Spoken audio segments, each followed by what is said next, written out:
আজকে দেখলাম যে ৫০০ টাকার ভিতরে একটা নোট ছেঁড়া।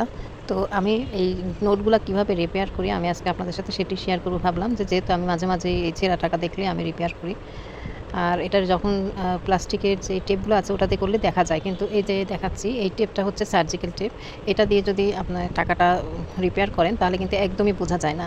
কারণ এই কাগজের তৈরির জন্য এটার কালারটা যেকোনো কালারের উপরেই সেভাবে বসে যায় জন্যে বোঝা যায় না যে আসলে কোথায় টাকাটা ছিঁড়ে গিয়েছিল।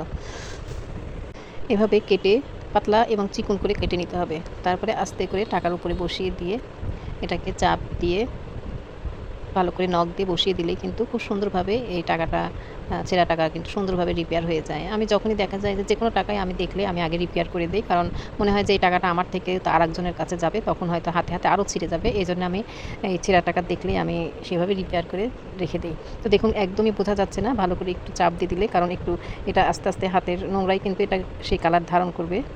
তো একটু খুব বেশি লক্ষ্য করে দেখলে বোঝা যাচ্ছে। তাছাড়া কিন্তু এটা একদমই বোঝা যায় না। দেখুন টাকাটা রিপেয়ার হয়ে গেল এবং তারপর টাকাটা আবার বেশ কয়েকদিন চলবে। তো বন্ধুরা, আমার ভিডিওটি ভালো লাগলে অবশ্যই লাইক, কমেন্ট, শেয়ার করে দিন। আল্লাহ হাফেজ।